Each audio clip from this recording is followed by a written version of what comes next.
And as everybody jumps into the room, make yourself comfortable. We have a great show for you today. Aloha and welcome. Aloha no, aloha kako. This is AAF Hawaiʻi education series called Two Scoops. Now, each month, AAF Hawaiʻi Two Scoops series will spotlight a different industry leader who will share life and career experiences as well as advice and takeaways learned along the way. To kind of simplify things for you today, the chat is moderated, and we encourage you to submit your questions at any time you think of them during our discussions in the chat box, and then we have a Q&A section where we go ahead and take care of those questions for you. We're pleased to have, and I'll kind of talk about our guest for a couple of moments. He's a graduate of the University of Southern California Film School with a degree in cinematic arts. His background includes working for Disney Studios, Columbia Pictures, later Team One Advertising, where he won a coveted Cannes Bronze Lion for his America West airline spot, Mosh Pit. Now, in addition to producing award-winning television commercials, he is also a filmmaker. He wrote, produced, and directed the short film Silent Years, which won numerous awards, including first runner-up at the exalted British Academy Awards, LA. He has directed and produced such films as Paradise Broken, Haole, produced the films Hang Loose and Man Up, the later distributed by Lakeshore Entertainment. He's also an executive producer on Gook and Miss Purple, which played at Sundance and distributed by Oscilloscope and Samuel Goldwyn. Ladies and gentlemen, we are pleased to have with us today the director and filmmaker of Kinetic Productions. It is James Sereno. Yay! Thank you. Thank you. Thanks, everybody, for coming. James, welcome to the show. Glad that you are here. Let's jump right into things. Yeah. Is there anything I missed about telling the audience about you that you'd like to tell them or let them know about? Nope, that sounded great. Good. Thank you. Okay. Good. Yeah, thank you. What? I'll dive right into it. Why did you choose to direct as a career? You know, it's kind of interesting. As a kid growing up, I loved movies. I loved watching movies. That was just my thing. And I actually didn't realize when I went to college, I didn't know what I wanted to do. And I know this sounds dumb, but I didn't realize back then that people actually made movies. So I didn't know, God, you could choose that as a career. And I think one day, honestly, like one of my friends just said, hey, what about that? You love movies. And I went, oh, I didn't even know.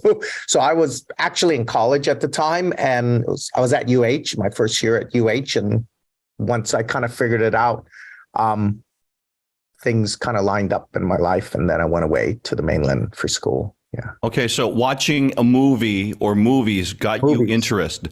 Well, watching movies, I mean, I wouldn't say that watching movies got me interested in being a filmmaker. I just loved movies, and I just loved watching movies.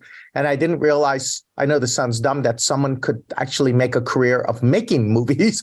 I didn't realize that's how I know that sounds stupid, but I didn't, that God, you could go to school for that. You could actually do that. And I thought, oh my God, I love them. And I wouldn't mind doing that. And it just kind of fell into place. I mean, literally it did. Well, let's give us a couple of examples here. What is your all-time favorite movie and why? Okay, it's kind of bad because it's I think we have a lot of younger kids here, but my favorite is Back to the Future, and I just I love that movie. I actually have watched it hundreds of times. It was kind of, if you want to be a filmmaker, I would sort of say find one movie and really master that movie, and you can watch it a lot. Like I would watch it. Just watch and listen to all the music. And I even would watch camera angles. And I actually learned a lot of filmmaking just by watching that film. So pick a movie that you love, pick a movie produced well, made well, and then really study it. So mine was Back to the Future. And I just love it because it's a fun story. It's a great story. It's well directed. It's well cast. It's just on all levels. I just think it's cool. So, okay. Back to the Future. Is it the first one? Yeah, only the first one. Yeah. Okay. Now we're talking not only film but also commercials too. What is do you have an all-time favorite commercial? Well, it's kind of interesting because I make commercials. I mostly do TV commercials here in Hawaii. And there's actually a commercial. It's actually a Nike spot with Michael Jordan, and it's called Frozen Moment. And he kind of spins around, and it's sped up and it's slowed down, and I don't know. I just think it's a cool commercial because it was the first time I saw a commercial and there's technique in there. So there's style, right? They're doing the speed up, slow down style of the footage. And it really kind of, the style was really the content, you know? So I realized, wow, that in commercial making, sometimes style or technique can actually tell story too. You know, it's not just words and picture and character, but style and technique can also inform story. And so in TV commercials, that happens a lot. You use style and technique because it's only 30 seconds in a brief moment to give, you know, artistic character information. So that was one of the. Talk about local commercials for a couple of moments. What makes local commercials to you unique to work on? Well, you know, it's interesting because here in Hawaii, we do, you know, we have our Bank of Hawaii's and all of our different commercials, ASB or whatever, that's unique to who we are. But some clients, like in the past, I think AT&T Wireless and other mainland clients would make local versions of stuff. And it's just different because here in Hawaii, we're all different. You know, we visually, uniquely look different. And the way we act and the way that we talk, it's just unique to us. And I was really fortunate. I did the Hawaiian Air, the safety video. So when you fly on Hawaiian and they kind of make that little video at the beginning and there's all the local people. And to me, that was sort of like a dream project for me because I was able to shoot in all these places that was distinguishable of Hawaii and beautiful places of Hawaii. But it was just really nice because there were, you know, I could represent people and represent kind of who we are, right? In every form. So I just think it's, you know, we're a uniquely special place, you know. And those commercials, if you've ever seen them, they are, for those of you that are in the audience, if you've ever seen them, they're incredible. They just, it flows in the writing is, you know, of course, unique to whoever, whatever, the pilots, and they're, and, you know, and they're steering the canoe in a direction. With all these different layers that are there, which are, I think, yeah, they're steering the canoes like they would the planes. Yeah, they were actually they're actually very funny. Those guys actually for pilots, they're really funny. Yeah, but that was really a special project. So I feel super fortunate because growing up here, I grew up here and being able to tell the stories here uniquely of who you are and what you do. And I would sort of say this, I would assume that most of you out there are wanting a film career or have a film career or have a dream or have a belief. And I would say I'm kind of no different from you. I had the same thing. I mean, I still have it. And I love being here in Hawaii. I love telling the Hawaii stories. I love the uniqueness of it. And I allow that passion to sort of come out, that truth to come out. And that's how I work. And I try to make that infectious, and so I hope it bleeds into the work. And I'm super grateful to be able to tell our stories. And even though I work in mostly the 30-second or 15-second or 1-minute format, I still consider that storytelling, and I still consider that local storytelling. So for me, it's really unique. You know, you have won awards for your commercial work here in the islands, and you know, being local, I think that's a key to success. What other keys to success are there? Well, I mean, I think I'm fortunate in the sense that you know, I grew up here, but I just my own unique story. I did schooling in the mainland, so I work with different kinds of people, you know, and even I work with crew guys, and I work with people from the mainland. I work with local people. I work with people who are more strategic thinking. I work with people who are more creative thinking. And to me, I think that growing up here and being local, but also understanding all these different viewpoints is really important. And I think that's what's kind of helped me, because I know kind of how local people think, but I also know a little bit about mainland people. And then I also know kind of how maybe a strategic thinker would do. And I used to work in an ad agency, so I know that, but I know production. So I'm kind of unique in that I have a lot of different understandings. So it helps. That is quite a gift to be able to look at things from several different directions. And that kind of also leads into what I was thinking about earlier before we got to talking here. You produce, direct filmmaking, commercials. Yeah. You have a lot of balls in the air. You're juggling constantly. How do you manage to multitask? Yeah, it's really hard. I mean, literally right now, we're in the middle of editing. I want to say final editing on a movie we did this summer. So literally right now, I'm in the edit room. Right before we were here, we were revising edit. And then before that, I was on a Zoom conference call for a new set of commercials that I'm doing. I'm also editing right now, literally right now, as I'm doing that. We have a new campaign for American Savings Bank, and it's being cut by an editor. We're doing that right now. I'm also cutting an HPH commercial with another editor right now. So they're in edit right now, and we're editing that.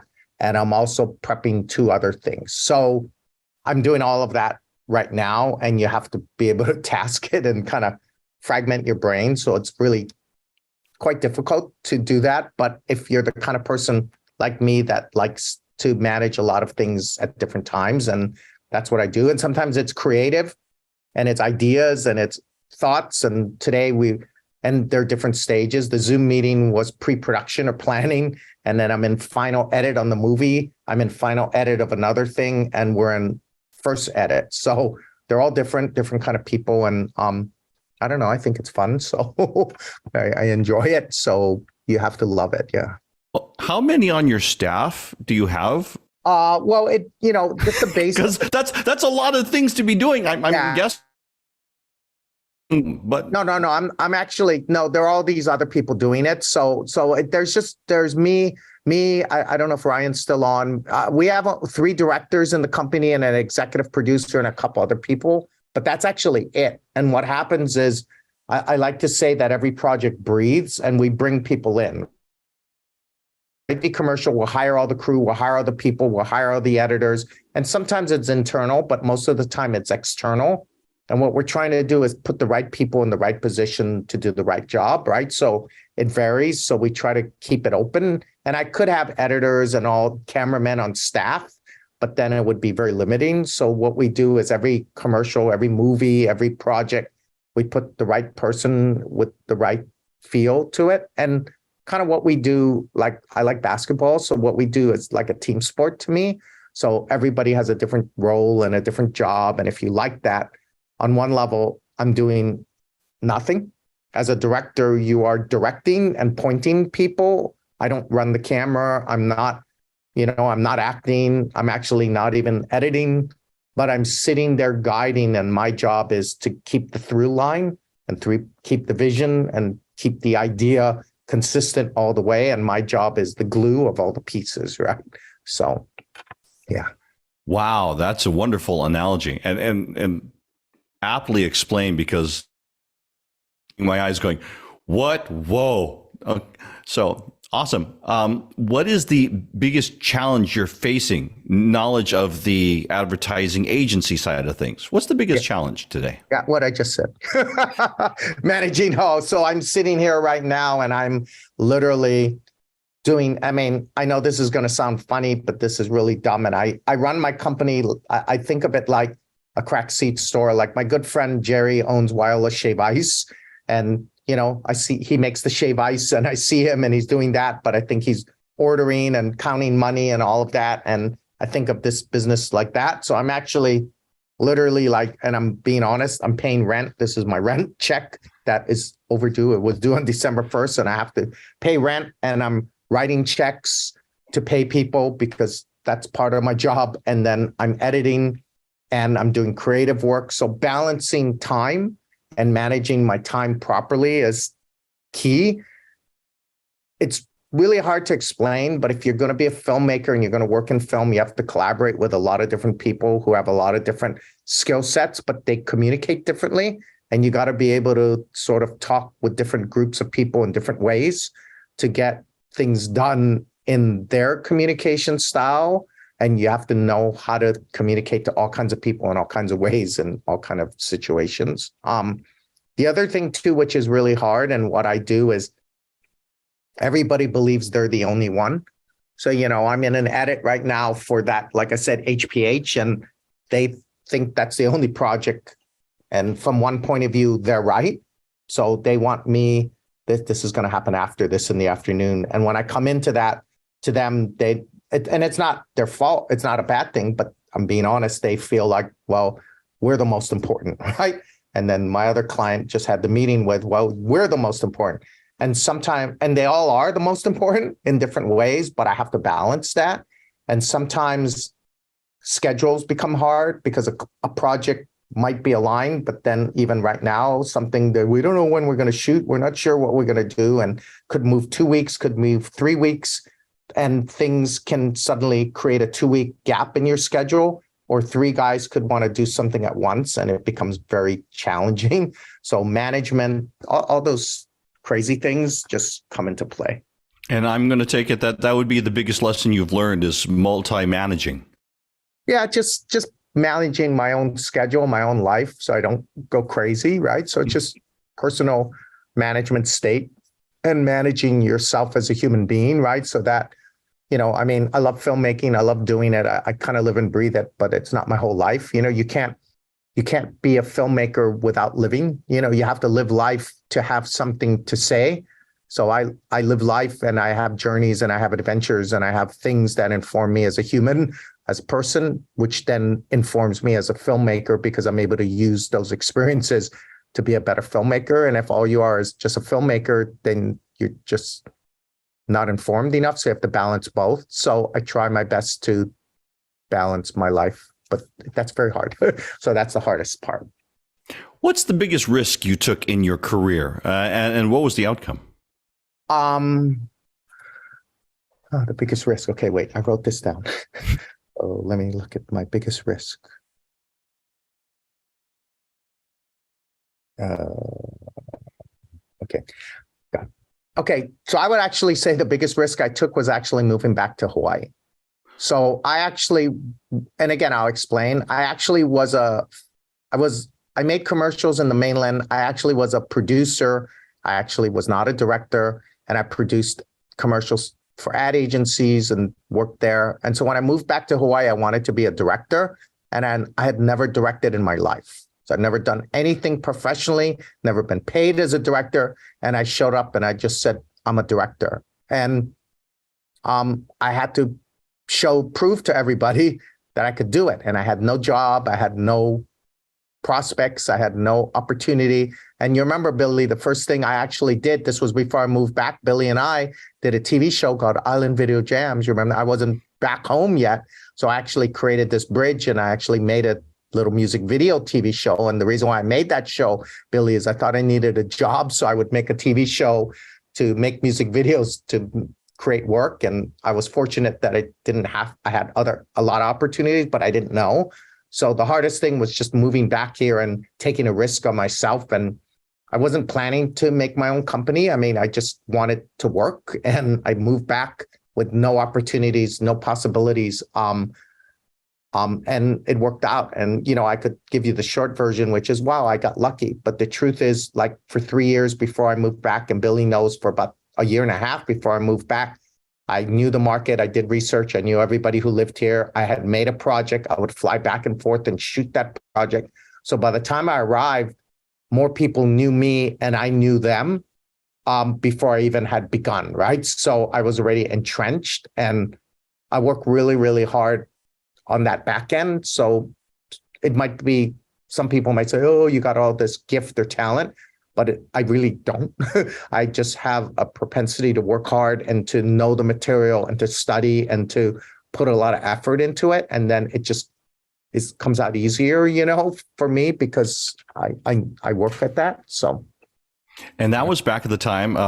James and I worked together. Actually, he took a chance. That was a risk. He took a risk on me and all of us as co-hosts. So it was me, Augie, Patricia Ford, Trini Kaupuiki. Yeah. Yeah, and you remember that, right? That was Trini Kaupuiki's first start too. So, yeah, and it was a great experience for me because I got to meet local people, local talent. I got to meet crew, and from that, Billy and I built a relationship up until now. Augie and I, all of us, it's stepping stones, right? You meet people, you connect with them. That's how Hawaii is. You build bonds, and some of the bonds that I made when I first arrived are still today. And today I'm meeting new people and making new relationships. What we do is about relationships and trust, and you kind of have to be trustworthy to have people trust you. And so it's just a process. I'm going to talk about being a director for a couple of moments. What skills do you need? I know we touched on a lot of them, but just kind of the quick notes on that. And then what's the most important quality for a film director? Is it that multitasking? No, I mean, I think, you don't have to. Can I say a bad word? I'm allowed. You don't have to. I'm going to say you don't have to know shit about filmmaking and the camera and all of that. It's all super, super helpful, but you don't have to. You just have to kind of have a vision, and you have to be able to communicate that vision, and you have to just sort of follow through that vision. And if you don't know camera, you have to have someone who understands camera and supports that vision. And if you have an editor and you don't know how to edit, you just have to know the vision, and you have to have someone who supports that. And you have to understand, like, this is a team sport. If you want to, and there are filmmakers now, and I respect them. I don't know how to do that, who do it all themselves. They can shoot, they can do sound, they can edit. And I think that's great. And I think as youngsters, I call it kind of transformers. You have a lot of skills, and I think that's great. I love the collaboration part of it. I love having a team of different people who have great skills. And then I love, like, the edit we're doing. I have no idea what the first edit that the editor in the mainland's going to do. I haven't seen it yet. I don't even know what he's going to make. So I just kind of told him, I shot all the shots. I just told him roughly what I think, not and shoot this shot, then this shot, then this shot, just the emotional feel, the emotional idea. And then he's going to do a first edit, and I have no idea what it's going to look like. And I don't want to know. I want him to bring his ideas, and either they'll be really good and make my ideas better, or they'll be really bad. And that's okay, because then I'll just change it to my ideas, right? So right now, as a filmmaker, you really want to be open and collaborate and let other people try stuff. But you're still the one who has to say yes, no, yes, no, yes, no, yes, no. I like, I don't like, I don't like. And that's really what a director does. They bring, I call it sort of their taste value. That's really all you're doing. You're saying, I like this and I don't like this, and I want to do this and I don't want to do this.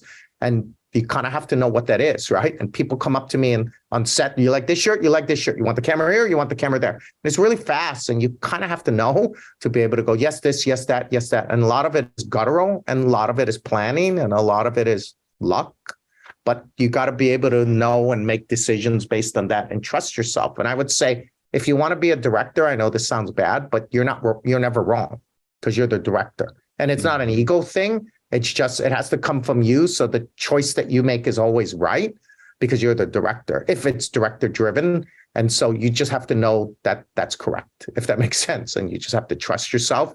So I'm never doubting what I'm doing, because I'm the director. So I must be right. And that's the way it works, right?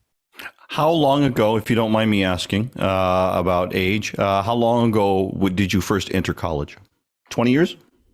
Yeah, 15? a little over 20 years, 25 a little over years. 20 years? I don't know. Over What 20 piece of advice would you give to yourself as a 20-year-old or 20 years ago? Myself or to this group here, or can I give it to them? You can give it to them, sure. Yeah. I would say, and this is kind of important, like there in our business, it's tough, yeah, because there's no real route, there's no real way, there's no real roadmap. Like I have friends who are engineers or friends who are lawyers, and that roadmap's pretty easy. And our world is kind of messy, and you have to, number one, no fear. Yeah, we have a policy at our company: fear is outside of the door. So some of the employees, they actually have to make this little totem that equates their fear, and they have to put it outside of my door, because I don't want fear in my company. So no fear, no worry, just have faith and have confidence in yourself. And then don't be afraid to be aggressive. You guys are all on this call, and I would say every single one of you should get my email and message me, or get my phone number and bother me. But most of you won't, because I don't know, maybe you don't like me, but maybe you're just worried or scared, and you shouldn't be.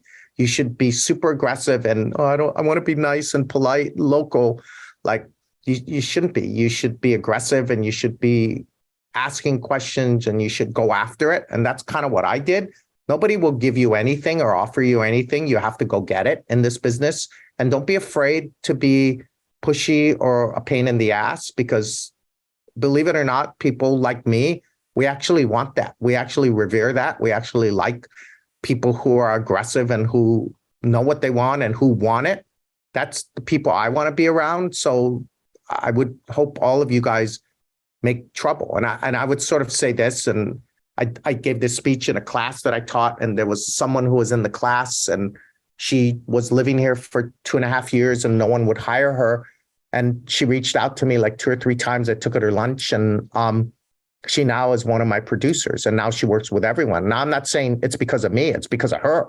I mean, she's super talented, she's super good, but she reached out and just asked me to lunch, and her whole career blossomed because she's really great. And she got an opportunity, right? So I would say you never know who's going to open that door for you. So you should bang on every door all the time with a smile, but in a nice way, be aggressive. If you're watching me occasionally here on while we're chatting here, and I think you can see both of us, my eyes are averting to the side because I'm seeing questions coming up. So you know what? We'll get to that in just a couple of moments. As a matter of fact, I think we'll get to that in about 3 or 4 minutes from now. So we're pretty close. Put your questions into the chat, and we'll go ahead and ask them. Mahalo to our moderators. Okay, here we go. Rapid fire questions for you, James, and these are meant to be just off the top of the head, not much thought there. So, Team Star Wars or Team Star Trek? Oh, come on, Star Wars. Oh! Come on, man. Come on, man. I got my Star Wars over all around me in my office. Come on. Here we go. Oh, there you go. Morning person or night owl? I'm a very, very morning person. Believe it or not, sometimes I wake up, I know the kids will freak out, like at 3 a.m. and start work then. But I used to be a night owl. So I used to go to bed at 3. So I'm now a very morning person. Favorite snack? Snack? You can ask Jody that. I eat Doritos. I like any particular kind of Doritos? I mean, I like the nacho cheese and the ranch, but whichever one is in front of me, I like Doritos. Favorite food?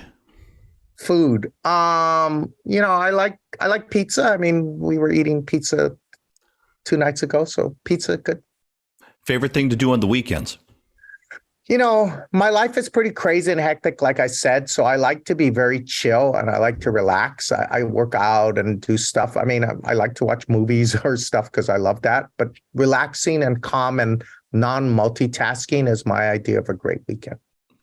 3 more questions on this one. What is your secret superpower?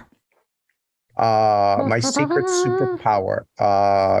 God, I don't know. I mean, if I could, I would like to be invisible. That would be kind of cool. So people couldn't find me sometimes, so I could kind of chill. But yeah, invisible, I guess. Invisibility, I understand that completely. One unique thing that most people wouldn't know about you. Most people, I mean, I grew up in Kapahulu.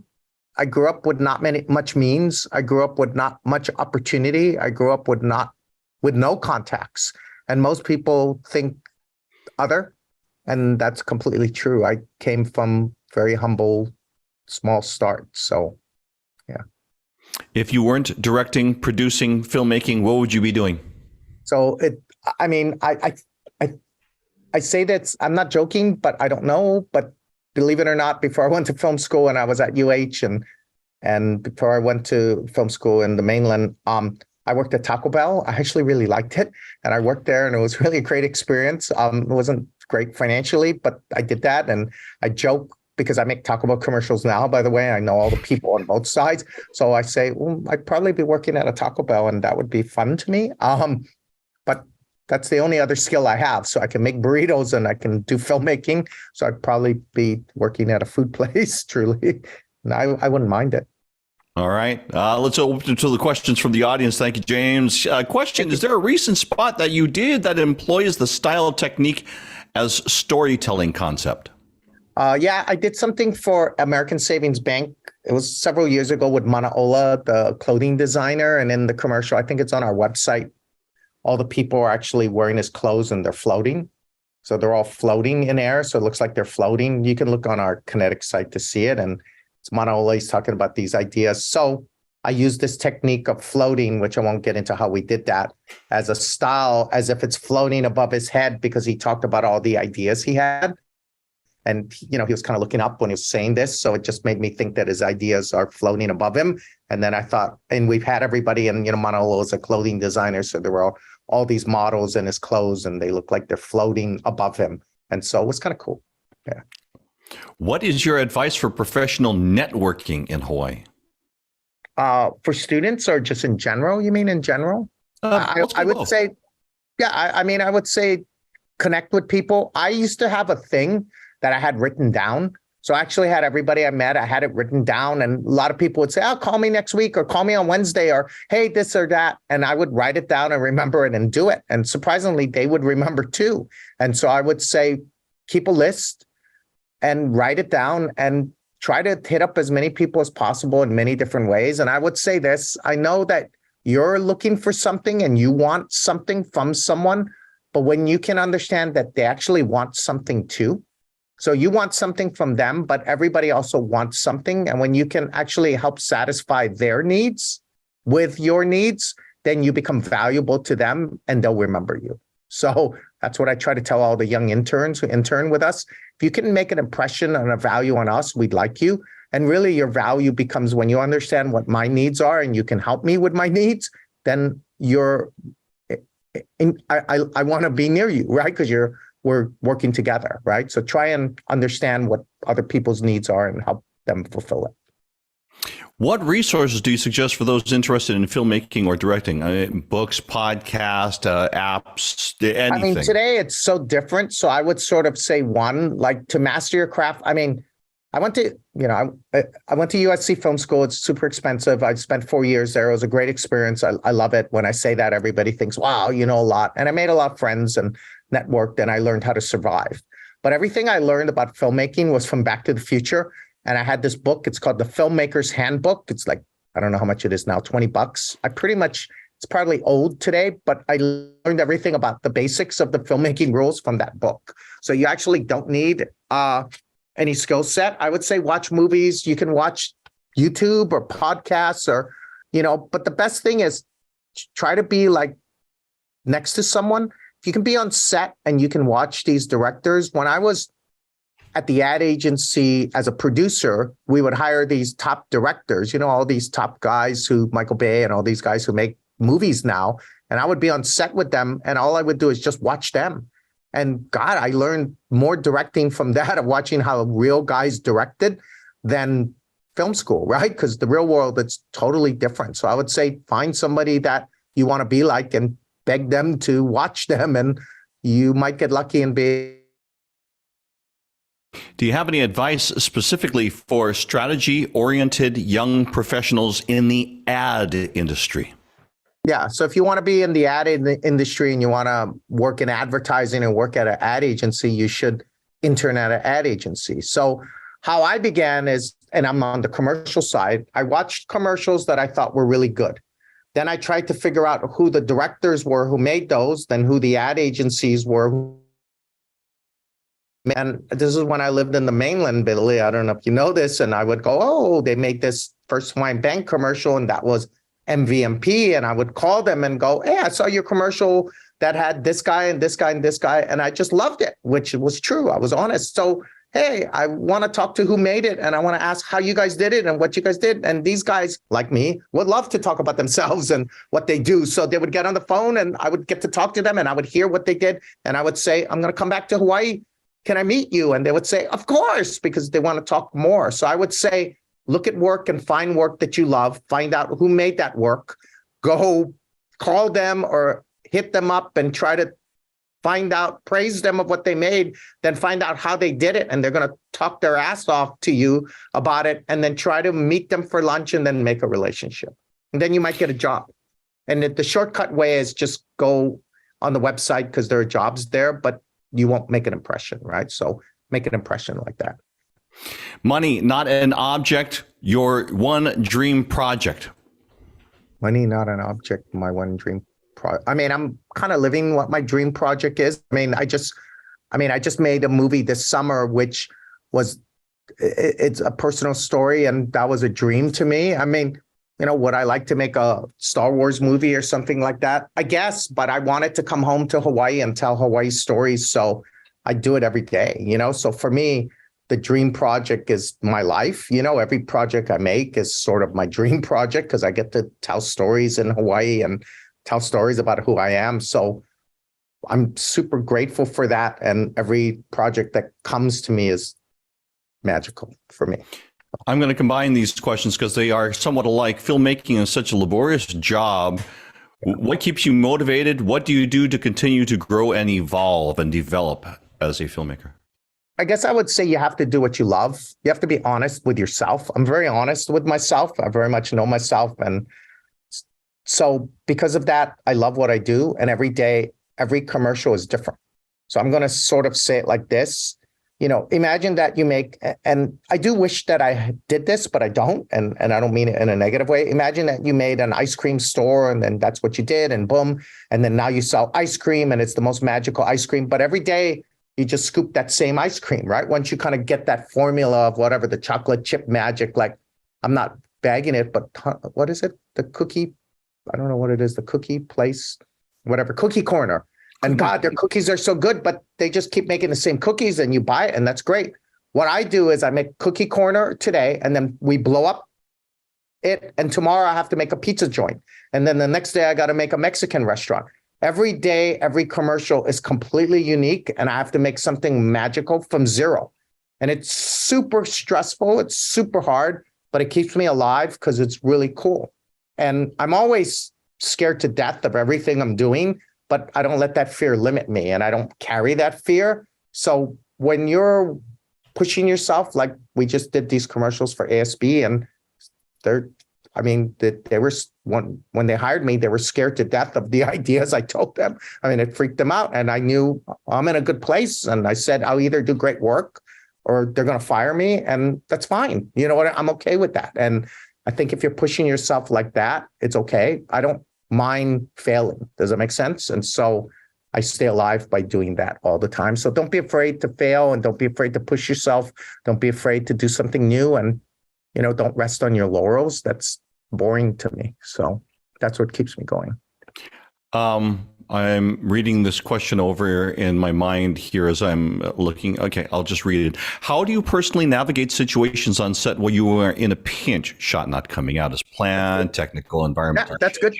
I'll bring this up. We just shot for ASB and you guys will eventually see it. And then you guys go, oh, I know how we did it. And we had this little boy, he's about 3 years old and he's supposed to get this gift card and he's supposed to smile.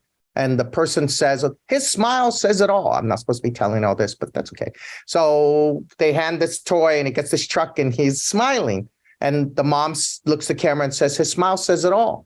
Well, I kind of wanted to shoot his scene last because it was critical on him, but there was a wardrobe mistake. They forgot to bring his wardrobe. So I had to shoot the wardrobe for that scene, which was his key scene first.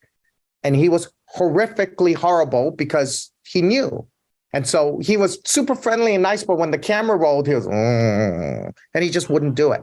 And no matter what we did, he wouldn't do it. And I have all these tricks that I do as a director, I'll do these things. And I had the mom come and I have about 7 or 8 bags of tricks I won't go into, and none of them worked. And we were running behind in schedule, and I had to punt. And when I do that, I can't tell the client it can't be done. I have to do it. And so what I ended up doing was I shot the entire master wide shot and I put his head to the back of us. So his whole performance was in the back. And so I shot the whole wide shot in which I put everybody else's face forward except him. And then I cut into a close-up of his face and I spun the camera around. And just for him getting the toy was about this close to him. So you could see him getting the toy in his face. And I just went under him here and just tickled the crap out of him. So every time they handed him the toy, I just tickled him and he would go, and then sometimes I wouldn't tickle him. So he'd go, and then sometimes he would be mad, but I shot about 60 takes of it. And one of those, I'm going to assume he'll look like he's excited to get a toy. And I pulled it off, but that wasn't the plan. I had to pivot, and it happens all the times. Animals, old people, kids, they're real hard. Yeah. And you have to do it. Yeah. You find a way. Any closing thoughts here before we get to the end of today's Two Scoops there, sir? Yeah. I mean, I would just tell, I think most of you guys is this mostly college people or working professionals? I don't know who's here. Actually, combination of both. So I would just say for the kids that are trying to get a job out there, I would just say be bold, be confident in who you are and be aggressive and reach out to these people. I mean, you can probably get my email right off our website. So you can find me and contact me if you want. And then those, I guess, working professionals who work in it, it's a collaboration, right? So, and it's all different. And like right now, I'm in pre-production of some ideas that we're still thinking about. And sometimes people use me as a collaborator and I'm a part of the process. And sometimes I'm just a tool. They just need me to do this from here to there. And it's totally fine. Sometimes they don't want my ideas. Sometimes they don't want my thoughts. And that's fine. I'm okay with that because I'm going to work with everybody the way that is needed. And a lot of people, I think I have a lot of great ideas, but they may not always be appropriate. And a lot of people think the director is the visionary and he's the center of it. And it depends, So I would just say be flexible and be open and like try to make every situation the greatest and you're going to come out great, James Sereno, director, filmmaker, Kinetic Productions, as he continues to tell the stories of our Hawaii nei through commercial and film. James, thank you very much for being on the show. Much continued success to you, sir. Thank you. Thanks, everybody, for coming. Good luck to all of you. I wish you best. Thank you. And you know what? As he gets closer to that final edit and getting it out there in the public, we will have that information for you here on a future show. So that way we can tell you, okay, go out, see it now. There you go. James, thank you very much. Mahalo to you, our audience, for joining us today. We hope you learned as much as I did. I have a bunch of notes now. Join us for next month, Two Scoops with Chief Revenue Officer Joshua Mednick. That's going to be on Thursday, January 19th in a brand new year. On behalf of our staff that's manning today's broadcast, we thank you for being with us, not only here on the room, but also watching afterwards on the internet. Mālama pono, aloha a hui ho. Happy holidays. Thank you. Thank you.